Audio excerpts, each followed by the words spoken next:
আসসালামু আলাইকুম। আলহামদুলিল্লাহ আমাদের কুলের এবছরের সম্পূর্ণ কাজ আমরা এবার আজকে কমপ্লিট করে ফেললাম। দেখতে পাচ্ছেন আমাদের কুল গাছ এবং বাণিজ্যিক পেয়ারার বাগান, মানে কুল এবং পেয়ারার মিশ্র যে বাগানটা রয়েছে এইটা আমরা ক্লিন করছি। আমরা এই সাথে আমাদের যতগুলা বাগান আছে সবগুলাই ক্লিন করে ফেলবো ইনশাআল্লাহ।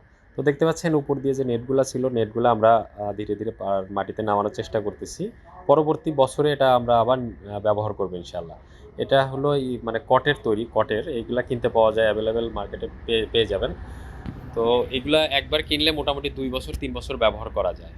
তো এরপরে আমরা বাগানের ভেতরের যে ময়লা আবর্জনা বলতে ছিটে ডাল, মানে যেগুলো আপনি প্রথমে ভিডিওতে দেখতে পাচ্ছিলেন যে আমি কিছু ডাল পুড়িয়ে দিচ্ছি, সেটা হলো যে গাছের কিছু মোটা ডাল থাকে, মোটা কাণ্ড, এগুলা রান্নার জন্য আমরা ব্যবহার করি বা বিভিন্ন কাজে ব্যবহার করি, বিক্রয় করা হয় অনেক সময় মোটা ডালগুলা। এবং তার পাশে যে ছোট ডালগুলা থাকে সেই ডালগুলা আমরা আসলে পুড়িয়ে দিচ্ছি, কারণ এটা রাখার মতো ওরকম প্লেস নাই, আর এটার মূলত কাজ নাই, কাটা আছে, তো যার কারণে এটা রান্নার কাজে আসলে ওইভাবে পোড়ানো যায় না। তো পেয়ারা বাগানের মধ্যে ঘুরছিলাম, কাজ করছিলাম, ভাবলাম একটা পেয়ারা খেয়ে নিই, তো বসে একটা পেয়ারা খেয়ে নিলাম।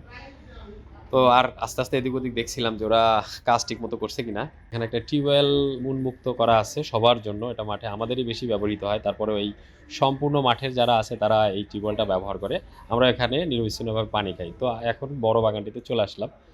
বড় বাগানটিতে আসার পরে আমরা বড় বাগানের যে ডালগুলো আছে, সিডের ডাল, ছোট ডালগুলো আমরা এক জায়গায় করছিলাম, কারণ এখানে এই যে আগুন ধরানো হবে বা আগুন দিয়ে পুড়ানো হবে। তো আপনারা অনেকেই আমাদের এই ধরনের ভিডিও চান, আসলে সময় স্বল্পতার কারণে অনেক সময় ভিডিও দেওয়া হয় না, তারপরেও আলহামদুলিল্লাহ আমরা যে কন্টেন্টগুলো দেই সেটা আপনাদের ভালো লাগে দেখেই আমাদের মানে এখন পেজে ৬০,০০০ ফলোয়ার, আলহামদুলিল্লাহ ৬০,০০০ সাপোর্টার।